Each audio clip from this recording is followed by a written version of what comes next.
name's John Boozer, and I built this thing. It is the XB, some numbers, which numbers? XB982 from Valerian, the comic book, or the movie, whichever one you've actually looked at. I was trying to get inspiration about a year ago, last May, and suddenly this thing popped onto my radar, and I looked at the shape and said, okay, I got to figure this thing out. And so last Brickworld, I started coming up with a plan of how the shape was going to come together.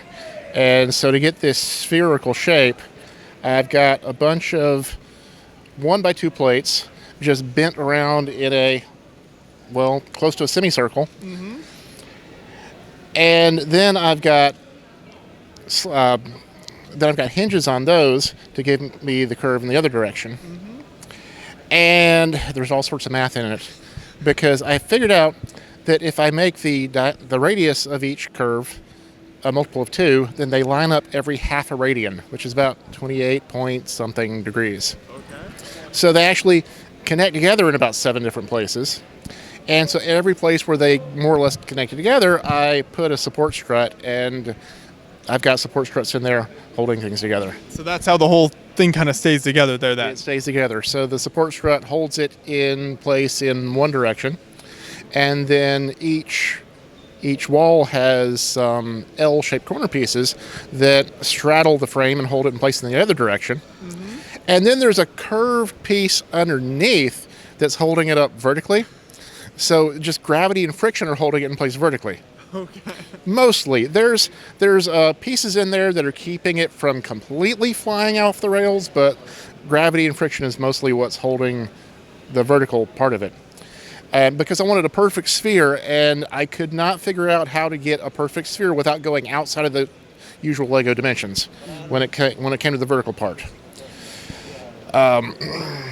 Another weird thing that hit me is that semicircles were going to be tough unless every time I had a radius that was a multiple of 7, I could get a close to an integer circumference because pi is 22 over 7ths. And if you don't remember, your circumference formula is basically pi times the diameter. Or if you only want a semicircle, it's pi times the radius. Mm-hmm. So when you multiply a multiple of 7 times 22 over 7ths, you get an integer.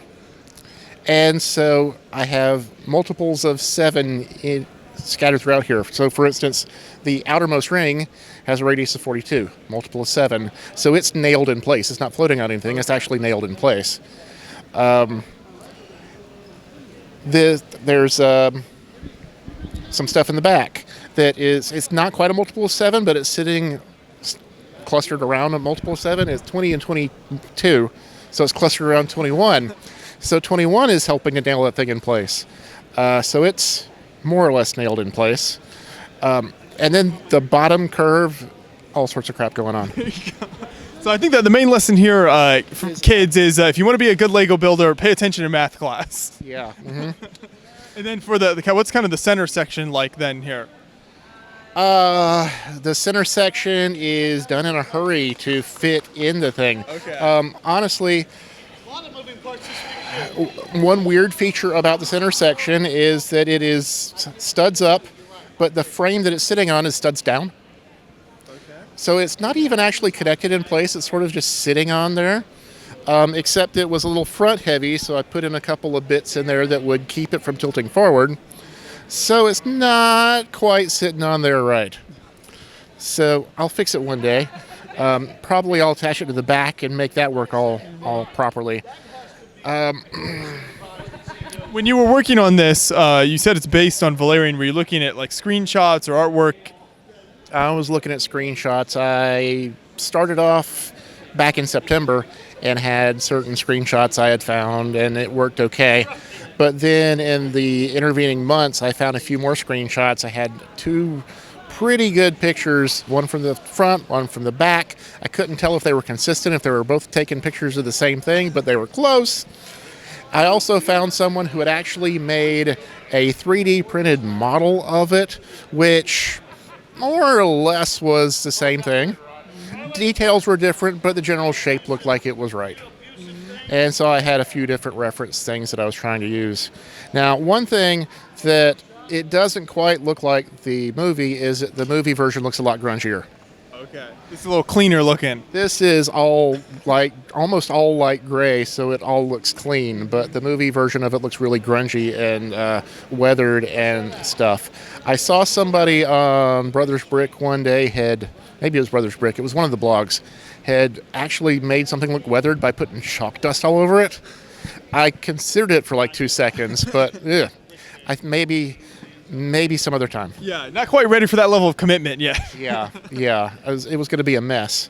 I mean, I figured that I could, if I did something like that, maybe bring it to the conference, put the chalk dust on there, and then clean it off mostly before I leave. Maybe it'll work, maybe it won't. I don't know. When you bring this to a show, then how does it travel? Is it all kind of one big build, or? I call this part of it Phase 2. Phase 2 was mostly to get it so it could travel, and it breaks into about 7 pieces. The engine compartment in the back really isn't even connected.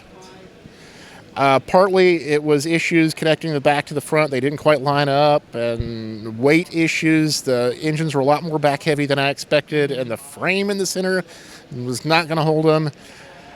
All sorts of stuff like that. But yeah, it does break into 7 pieces plus miscellaneous.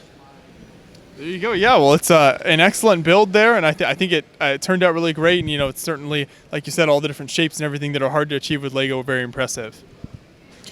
I'm obsessed with curves, and this one was one that I looked at and said, yeah, I know how to do that. and then I did something. I figured out how many pieces I needed in June, waited until August to buy the pieces, forgot a little bit about how I calculated them, calculated way too many for the tiles and the plates, and ordered way too many before I realized it. And so now I have more 2x2 plates, 2x2 tiles that I know what to do with. The 1x2 plates, you can always use them, but it's the tiles. I don't know what I'm going to do with those. I'm sure you'll figure out some use for it. Maybe another, marvelous looking spaceship like this, but this is great for now. So thanks so much for chatting with me about it. Thank you. I had one idea that might use a lot of tiles, but we'll see. Something to look forward to. I won't do it yet because I'm sure I'll have to take this one apart to do it. So I don't know what I'm doing next time, so we'll figure it out. Something smaller, probably. Less complicated. There you go. Sounds good. Less ambitious. That maybe I can pack into a suitcase and fly here instead of driving. Sounds like a good idea, probably. Well, thank you. Okay.